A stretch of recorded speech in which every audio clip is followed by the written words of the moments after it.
Hi ಎಲ್ರಿಗೂ ನಮಸ್ಕಾರ, ಎಲ್ರಿಗೂ ವೆಲ್ಕಮ್ ಬ್ಯಾಕ್ ಅಂತ ಹೇಳ್ತಾ ನಾನು ಇವತ್ತಿನ ವ್ಲಾಗ್ನ ಸ್ಟಾರ್ಟ್ ಮಾಡ್ತಾ ಇದ್ದೀನಿ. ಸೊ ನಿಮ್ಮೆಲ್ಲರಿಗೂ ಇಷ್ಟ ಆಗ್ಬೋದು, ಹಾಗೆ ನಿಮಗೂ ಕೂಡ ನಾನು ಕೊಡುವಂತಹ ಕೆಲವೊಂದು ಟಿಪ್ಸ್ ಯೂಸ್ ಆಗ್ಬೋದು ಅಂತ ಅನ್ನೋ ಕಾರಣದಿಂದ ಇವತ್ತಿನ ವೀಡಿಯೋನ ಮಾಡ್ತಾ ಇದ್ದೀನಿ. ಸೊ ವಿಡಿಯೋನ ಕೊನೆ ತನಕ ನೋಡಿ. ವಿಡಿಯೋ ಇಷ್ಟ ಆದರೆ ಲೈಕ್ ಮಾಡಿ, ಹಾಗೆ ಶೇರ್ ಮಾಡಿ, ಹಾಗೆ ಕಮೆಂಟ್ ಮಾಡೋದನ್ನು ಮಿಸ್ ಮಾಡಬೇಡಿ. ಎಸ್ ಫ್ರೆಂಡ್ಸ್, ಇವತ್ತು ನಾನು ವಿಡಿಯೋದಲ್ಲಿ ನಮ್ಮನೇಲಿರುವಂತಹ ಫ್ರಿಡ್ಜ್ ಬಂದು ಐಯರ್ದು. ಸೊ ಈ ಒಂದು ಫ್ರಿಡ್ಜ್ನ ಹೇಗೆ ಮೇಕ್ ಓವರ್ ಮಾಡ್ತಾ ಇದ್ದೀನಿ ಅಂತ ನಿಮಗೆ ತಿಳಿಸ್ಕೊಡ್ತಾ ಇದ್ದೀನಿ. ಇದೊಂದು ಫ್ರಿಡ್ಜ್ ಸ್ಟೋರ್ ಅಂತಲೇ ಹೇಳ್ಬೋದು. ಸೊ ನೋಡೋಣ ಬನ್ನಿ. ಮೊದಲನೇದಾಗಿ ನಾನಿಲ್ಲಿ ಫ್ರಿಡ್ಜ್ನ ತುಂಬ ಚೆನ್ನಾಗಿ ಕ್ಲೀನಿಂಗ್ ಮಾಡ್ಕೊತಾ ಇದ್ದೀನಿ. ಸೊ ಆವಾಗವಾಗ ನಮಗೆ ಟೈಮ್ ಸಿಕ್ಕಾಗ ಈ ಥರ ಕ್ಲೀನ್ ಮಾಡಿಕೊಂಡ್ರೆ ಒಂದೇ ಸಲ ರಿಸ್ಕ್ ಅಂತ ನಮಗೆ ಅನಿಸೋದಿಲ್ಲ. ಸೊ ಇದೇನು ಬ್ರಷ್ ಇಟ್ಕೊಂಡಿದ್ದೀನಿ ಅಂತ ಅನ್ಕೊತಿದ್ದೀರಾ. ಎಸ್ ಫ್ರೆಂಡ್ಸ್, ನೋಡ್ತಾ ಇರ್ಬೋದು ಈ ಥರ ಡಸ್ಟ್ ಆಗಿರುತ್ತೆ ಫ್ರಿಡ್ಜಲ್ಲಿ.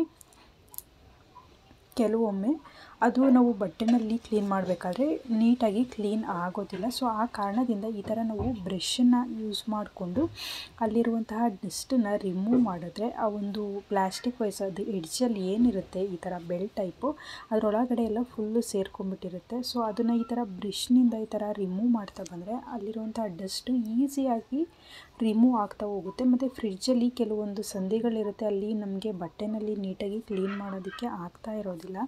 ಸೊ ಆವಾಗ ಈ ಥರ ಬ್ರಷ್ನ ಯೂಸ್ ಮಾಡಿಕೊಂಡು ನಾವು ಕ್ಲೀನ್ ಮಾಡ್ಕೊಂಡು ಬಂದರೆ ತುಂಬ ಚೆನ್ನಾಗಿ ಕೂಡ ಕ್ಲೀನ್ ಆಗುತ್ತೆ. ಸೊ ಅದರಿಂದ ನಾನಿಲ್ಲಿ ಬ್ರಷ್ನ ಯೂಸ್ ಮಾಡಿಕೊಂಡು ಫ್ರಿಡ್ಜ್ನ ಕ್ಲೀನ್ ಮಾಡ್ಕೊತಾ ಇದ್ದೀನಿ. ಸೊ ನಮ್ಮ ಮನೆ ಫ್ರಿಡ್ಜ್ ಬಂದುಬಿಟ್ಟು ಈ ಥರ ಇದೆ. ಸೊ ಈ ಒಂದು ಫ್ರಿಡ್ಜು ತುಂಬಾ ಇಷ್ಟ ಆಯಿತು. ನಾನು ಫ್ರಿಡ್ಜ್ ತೊಗೋಬೇಕು ಅಂತ ಅಂದ್ಕೊಂಡಾಗ ತುಂಬಾ ಸರ್ಚ್ ಮಾಡಿ ಈ ಫ್ರಿಡ್ಜ್ನ ತೊಗೊಂಡಿದ್ದು. ಸೊ ಇದು ತುಂಬ ಅಪರೂಪವಾಗಿದೆ ಅಂತಲೇ ಹೇಳ್ಬೋದು. ಅಂದರೆ ಈ ಒಂದು ಬ್ರ್ಯಾಂಡಲ್ಲಿ ಈ ಥರ ಆಪ್ಷನ್ ಕೊಟ್ಟಿದ್ದಾರೆ. ಐ ಡೋಂಟ್ ನೋ, ನನಗೆ ಗೊತ್ತಿಲ್ಲ ಬೇರೆದ್ರಲ್ಲೆಲ್ಲ ಈ ಥರ ಆಪ್ಷನ್ಸ್ ಏನಾದರೂ ಇದೆಯಾ ಅಂತ. ಅಂದರೆ ಇದರಲ್ಲಿ ಏನಾಗಿದೆ ಅಂದರೆ ಫ್ರೀಝರ್ ಬಂದುಬಿಟ್ಟು ಕೆಳಗಡೆ ಪಾರ್ಟಲ್ಲಿ ಕೊಟ್ಟಿದ್ದಾರೆ. ಸೊ ಫ್ರಿಡ್ಜ್ ಮೇಲ್ಭಾಗದಲ್ಲಿದೆ. ಸೊ ಇದೊಂಥರ ಕನ್ವರ್ಟಬಲ್ ಅಂತಲೇ ಹೇಳ್ಬೋದು. ಫ್ರೀಝರ್ನ ಫ್ರಿಡ್ಜ್ ಆಗಿ ಮತ್ತು ಫ್ರಿಡ್ಜ್ನ ಫ್ರೀಝರ್ ಆಗಿ ಕೂಡ ಕನ್ವರ್ಟ್ ಮಾಡ್ಕೋಬೋದು. ನಮಗೆ ಎಷ್ಟು ಅಂದರೆ ಇವಾಗ ಸಮ್ಮರಲ್ಲಿ ಜಾಸ್ತಿ ಬೇಕಾಗಿರುತ್ತೆ ಒಂದು ಕೋಲ್ಡ್ನೆಸ್ಸು, ಅದನ್ನು ಜಾಸ್ತಿ ಇನ್ಕ್ರೀಸ್ ಮಾಡ್ಕೋಬೋದು. ಮತ್ತು ಸೀಸನ್ಗೆ ತಕ್ಕಂಗೆ ವಿಂಟರಲ್ಲಿ ಕಡಿಮೆ ಬೇಕು ಅಂದರೆ ಆವಾಗ ನಾವೇ ಸೆಟ್ ಮಾಡ್ಕೋಬೋದು ಇದು ಎಷ್ಟು ಬೇಕು ಕೋಲ್ಡ್ ಹೇಗೆ ಏನು ಅಂತ. ಸೊ ಈ ಒಂದು ಆಪ್ಷನ್ನು ತುಂಬ ಇಷ್ಟ ಆಯಿತು. ಮತ್ತು ಫ್ರಿಡ್ಜಿನ ಒಳಗಡೆನೂ ಅಷ್ಟೇ ಸ್ಟಿಪ್ ವೈಸ್ ಗ್ಲಾಸ್ ಟಚ್ ಆ್ಯಂಡ್ ಗ್ಲಾಸಲ್ಲಿ ಕೊಟ್ಟಿದ್ದಾರೆ. ಸಿಕ್ಕಾಬಟ್ಟೆ ಇಷ್ಟ ಆಯಿತು. ಮತ್ತು ಸಪ್ರೇಟಾಗಿ ವೆಜಿಟೇಬಲ್ ಸ್ಟೋರೇಜ್ ಮಾಡೋದಕ್ಕಾಗಿರ್ಬೋದು ಅಥವಾ ಬೇರೆ ಫ್ರೂಟ್ಸ್ಗಳನ್ನ ಸ್ಟೋರೇಜ್ ಮಾಡೋದಕ್ಕಾಗಿರ್ಬೋದು ಆ ಥರನೂ ಆಪ್ಷನ್ ಕೊಟ್ಟಿದ್ದಾರೆ. ಬಟ್ ಏನೇ ಇರ್ಬೋದು, ಫ್ರಿಡ್ಜ್ ತೊಗೋಬೇಕು ಅಂದಾಗ ನಾನು ಈ ಥರ ಸರ್ಚ್ ಮಾಡಿ ತೊಗೊಂಡೆ. ಬಟ್ ಒಂದು ಹೇಳಬೇಕು ಅಂದರೆ ಆದಷ್ಟು ನಾವು ಫ್ರಿಡ್ಜ್ನ ಅವಾಯ್ಡ್ ಮಾಡೋದು ನಮ್ಮ ಹೆಲ್ತಿಗೆ ತುಂಬ ಒಳ್ಳೆಯದು ಅಂತಲೇ ಹೇಳ್ತೀನಿ. ಯಾಕೆ ಅಂದರೆ ನಾವು ಆಲ್ಮೋಸ್ಟ್ ಕೆಲವು ಸತಿ ಒಂದು ಏನೇ ಮಾಡಿದ್ರೂ ಅದು ಅತಿ ಆಗಲೂಬಾರ್ದು ಅಥವಾ ಕಡಿಮೆ ಇದ್ರೂ ಒಳ್ಳೆಯದಲ್ವ. ಸೊ ಆ ಒಂದು ಕಾರಣದಿಂದ ಫ್ರಿಡ್ಜಿಂದ ಅಂತ ಎಲ್ಲದನ್ನು ನಾವು ಆಲ್ಮೋಸ್ಟು ಅದರೊಳಗಡೆ ಫಿಲ್ ಮಾಡ್ತಾ ಇರ್ತೀವಿ. ಕೆಲವೊಬ್ಬರು ನಾವು ತಿನ್ನೋಂತಹ ಪದಾರ್ಥಗಳು ಸಾಂಬಾರು ಆಗಿರ್ಬೋದು ಈ ಥರದ್ದನ್ನು ಕೂಡ ಸ್ಟೋರೇಜ್ ಮಾಡ್ತಾರೆ. ಸೊ ಆ ಥರ ಮಾಡೋದಕ್ಕೆ ಹೋಗ್ಬೇಡಿ. ಹೌದು, ನಮಗೆ ಅವಶ್ಯಕತೆ ಇದೆ, ಹಾಗಂತ ಹಾಲು ಮೊಸರು ಅಪರೂಪಕ್ಕೆ ಯೂಸ್ ಮಾಡುವಂತಹ ಕೆಲವೊಂದು ಪದಾರ್ಥಗಳನ್ನ ನಾವು ಸ್ಟೋರೇಜ್ ಮಾಡ್ಕೋಬೋದು, ಕಾಳುಗಳು ಈ ಥರದ್ದನ್ನೆಲ್ಲ. ಬಟ್ ಎಷ್ಟು ಮಾಡಬೇಕೋ ಅಷ್ಟು ಮಾತ್ರ ಮಾಡಿದ್ರೆ ಒಳ್ಳೆಯದು ಅನ್ನೋದೊಂದು ನನ್ನ ಅಭಿಪ್ರಾಯ. ಸೊ ನಾನು ಅದೇ ಥರನೇ ಮೇಂಟೈನ್ ಮಾಡ್ತೀನಿ ಫ್ರಿಡ್ಜ್ ವಿಷಯದಲ್ಲಿ. ಆಲ್ಮೋಸ್ಟು ತರಕಾರಿಗಳು ಸಮ್ಟೈಮ್ಸ್ ಏನು ಮಾಡ್ತೀವಿ ಜಾಸ್ತಿ ತೊಗೊಂಬರ್ತೀವಿ. ಸೊ ನೋಡೋಣ ಬನ್ನಿ. ನಾನಿಲ್ಲಿ ಅವಾಯ್ಡ್ ಮಾಡೋದಕ್ಕೆ ಈ ಥರ ಮಡ್ ಪಾಟ್ಗಳನ್ನ ತೊಗೊಂಡಿದ್ದೀನಿ. ಈ ಚಿಕ್ಕ ಮಡ್ ಪಾಟಲ್ಲಿ ಮೊಸರನ್ನ ಹಾಕಿ ಸ್ಟೋರೇಜ್ ಮಾಡ್ತೀನಿ. ರೋಡ್ ಸೈಡಿಂದ ತೊಗೊಂಬಂದ ತಕ್ಷಣ ನಾನು ಫ್ರಿಡ್ಜಲ್ಲಂತೂ ಮೊಸರು ಇರೋದಿಲ್ಲ, ಹಾಲನ್ನು ಮಾತ್ರ ಇಡ್ತೀನಿ.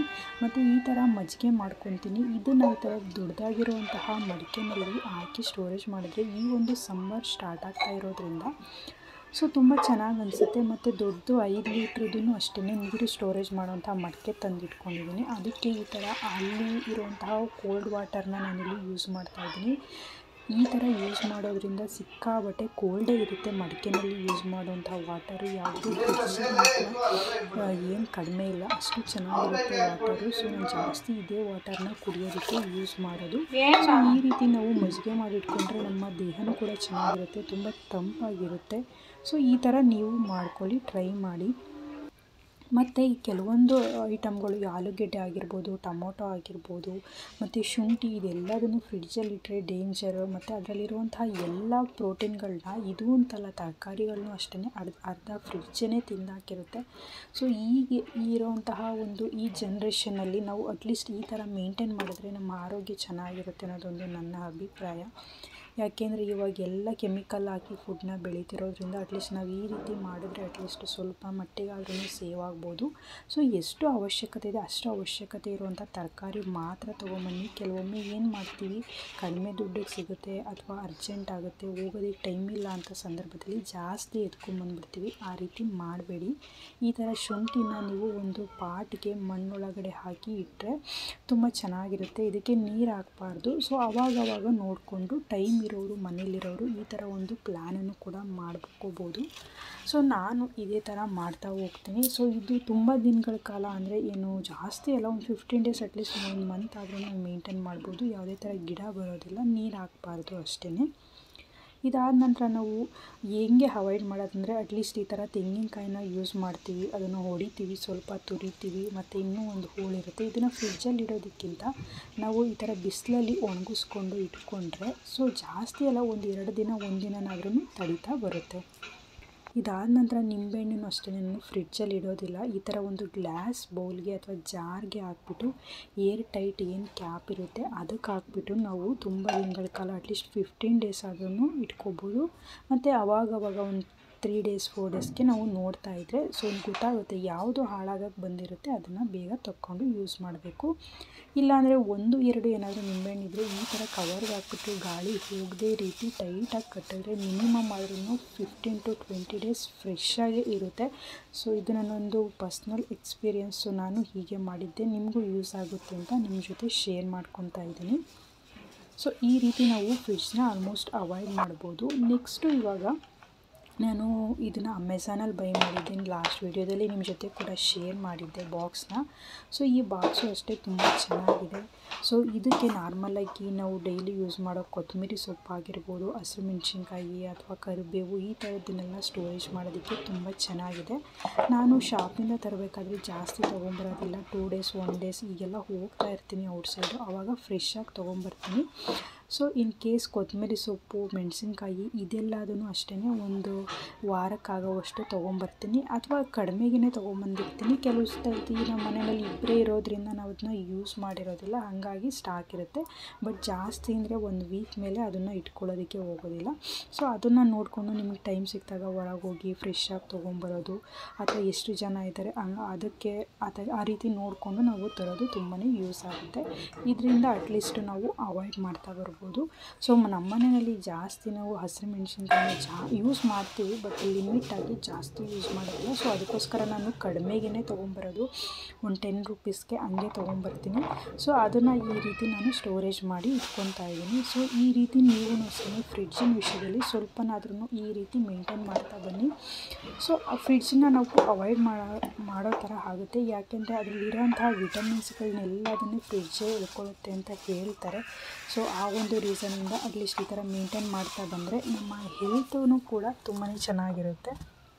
ಸೊ ಇದಾದ ನಂತರ ನಾನು ಎಲ್ಲ ತರಕಾರಿಗಳನ್ನೂ ತರೋದಿಲ್ಲ, ಒಂದು 2 ಆವಾಗಲೇ ಹೇಳ್ದಂಗೆ. ಇದಾದ ನಂತರ ನಾನು ಈ ಒಂದು ಪ್ರಾಡಕ್ಟ್ನ ತುಂಬ ಚೆನ್ನಾಗಿದೆ, ಗ್ಲಾಸ್ದು ಬೌಲು. ಇದನ್ನು ಡಿಮಾರ್ಟಲ್ಲಿ ತೊಗೊಂಬಂದಿದ್ದೆ, ಲಾಸ್ಟ್ ವೀಡಿಯೋ ಕೂಡ ನಿಮ್ಮ ಜೊತೆ ಶೇರ್ ಮಾಡ್ಕೊಂಡಿದ್ದೆ. ಸೊ ಇದು ತುಂಬ ಚೆನ್ನಾಗಿದೆ ಫ್ರಿಡ್ಜಲ್ಲಿ ಇಡೋದಕ್ಕೆ, ಏನಾದರೂ ಸ್ಟೋರೇಜ್ ಮಾಡೋದಕ್ಕೆ. ಸೊ ಅದಕ್ಕೋಸ್ಕರ ನಾನಿಲ್ಲಿ ಇವಾಗ ಈ ಒಂದು ಬೌಲ್ನ ಯೂಸ್ ಮಾಡ್ತಾಯಿದ್ದೀನಿ. ಸೊ ಇದನ್ನು ಆಫೀಸ್ಗೂ ತೊಗೊಂಡೋಗೋದಕ್ಕೂ ತುಂಬಾ ಚೆನ್ನಾಗಿದೆ ಇದು. ಸೊ ಸ್ವಲ್ಪ ಕೋರ್ಸ್ ಮಾತ್ರ ಈ ಥರ ಕಟ್ ಮಾಡಿದ್ದು ಇತ್ತು. ಸೊ ಅದನ್ನು ನಾನಿಲ್ಲಿ ಈ ರೀತಿ ಸ್ಟೋರೇಜ್ ಮಾಡ್ತಾಯಿದ್ದೀನಿ. ಆ್ಯಕ್ಚುಲಿ ಈ ರೀತಿ ಮಾಡೋದನ್ನು ಒಳ್ಳೆಯದಲ್ಲ ಅಂತ ಅನ್ನೋದು ನನ್ನ ಅಭಿಪ್ರಾಯ. ಬಟ್ ಸಮ್ಟೈಮ್ಸ್ ಏನು ಮಾಡೋದಕ್ಕಾಗೋದಿಲ್ಲ, ಮಾಡಬೇಕಾಗುತ್ತೆ. ಬಟ್ ಅದನ್ನೇ ಜಾಸ್ತಿ ಟೈಮ್ ಆ ಥರ ಕಂಟಿನ್ಯೂ ಮಾಡೋದು ಬೇಡ ಅನಿಸುತ್ತೆ. ಸೊ ಇದಾದ ನಂತರ ನಮ್ಮ ಮನೆಯಲ್ಲಿ ನಿಮ್ಮ ಮಗನಿಗೆ ಈ ಥರ ಕಾರ್ನ್ ಮಾಡೋದು ಇಷ್ಟ. ಸೊ ನಾನು ಔಟ್ಸೈಡ್ ಈ ಥರ ಪ್ಯಾಕ್ಗಳೆಲ್ಲ ಬರುತ್ತಲ್ಲ ಅದನ್ನು ತೊಗೊಂಬರೋದಿಲ್ಲ. ಸೊ 1 kg 2 kg ಈ ರೀತಿ ಮಾರ್ಕೆಟ್ನಲ್ಲಿ ತೊಗೊಂಬರ್ತೀನಿ. ಸೊ ಇದನ್ನು ಏನು ಮಾಡ್ತೀನಿ, ಈ ಥರ ಸ್ಟೋರೇಜ್ ಮಾಡಿ ಇಟ್ಕೊಂಡಿರ್ತೀನಿ. ಅಂದರೆ ಇದು ಔಟ್ಸೈಡು ಇಟ್ಕೋಬೋದು, ತುಂಬ ತಿಂಗಳುಗಳ ಕಾಲ ಇಟ್ಕೊಂಡ್ರೆ ಬೇಗ ಹುಳ ಆಗುತ್ತೆ. ಸೊ ಅದಕ್ಕೋಸ್ಕರ ಫ್ರೆಶ್ಶಾಗಿ ಮಾಡಿಕೊಡ್ತಾ ಇರ್ತೀನಿ.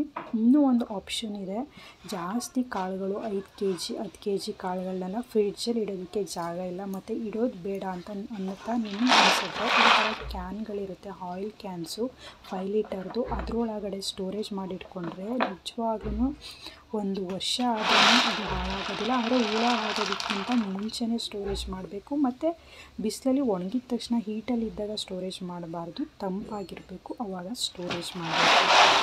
ಮತ್ತು ಗಾಳಿ ಆಡಬಾರ್ದು. ನೀವು ನೋಡ್ತಾ ಇದ್ದೀರಲ್ಲ ನಮ್ಮನೆ ಫ್ರಿಡ್ಜ್ 18:1 ಕನ್ವರ್ಟಬಲ್ ಅಂತ ತುಂಬಾ ಚೆನ್ನಾಗಿದೆ ಈ ಫ್ರಿಡ್ಜು. ಬಟ್ ನನಗೆ ಇಷ್ಟು ದೊಡ್ಡ ಫ್ರಿಡ್ಜನ್ನು ತೊಗೊಂಡೆ, ಬಟ್ ನಾನು ಆಲ್ಮೋಸ್ಟ್ ಇದನ್ನು ಯೂಸ್ ಮಾಡೋದೇ ಇಲ್ಲ. ಅರ್ಧಕ್ಕರ್ಧ ಖಾಲಿನೇ ಇರುತ್ತೆ, ಮುಕ್ಕಾಲು ಭಾಗನೇ ಖಾಲಿ ಇರುತ್ತೆ. ನೀವು ಇವಾಗ ಏನು ನೋಡ್ತಾ ಇದ್ದೀರಿ ಇಷ್ಟೇ ಸ್ಟೋರೇಜ್ ಆಗೋದು. ಮತ್ತು ಇನ್ನೂ ಹೆಚ್ಚಿನ ಕಾಳುಗಳನ್ನ ನೀವು ಸ್ಟೋರೇಜ್ ಮಾಡಬೇಕು ಅಂದ್ಕೊಂಡ್ರೆ ಡಿಮಾರ್ಟಲ್ಲಿ ಈ ರೀತಿ 4 kg 5 kg ಸಿಗುವಂತಹ ಬಾಕ್ಸ್ನ ಈ ನಾನು ತೋರಿಸ್ತಾ ಇದ್ದೀನಲ್ಲ ಐಸ್ ಬಾಕ್ಸ್ ಏನಿದೆ ಅದ್ರ ಪಕ್ಕ ಖಾಲಿ ಇರುತ್ತಲ್ಲ, ಸೊ ಈ ಒಂದು ಆಪ್ಷನ್ ನಿಮ್ಮನೆ ಫ್ರಿಡ್ಜಲ್ಲಿ ಇದ್ದರೆ ನೀವು ಇಲ್ಲಿ ಕೂಡ ಈ ಥರ ಬಾಕ್ಸ್ನ ತೊಗೊಂಬಂದು ಕಾಳುಗಳನ್ನ ಚೆನ್ನಾಗಿ ಸ್ಟೋರೇಜ್ ಮಾಡ್ಬೋದು. ಇನ್ನು ಫಸ್ಟ್ ಸ್ಟೆಪ್ ಬರೋದಾದರೆ ಈ ರೀತಿ ನಾನು ಅರೇಂಜ್ ಮಾಡಿದ್ದೀನಿ. ಅಷ್ಟೇ ಯಾವಾಗಲೂ ಖಾಲಿ ಇರುತ್ತೆ ನಮ್ಮನೆ ಫ್ರಿಡ್ಜು.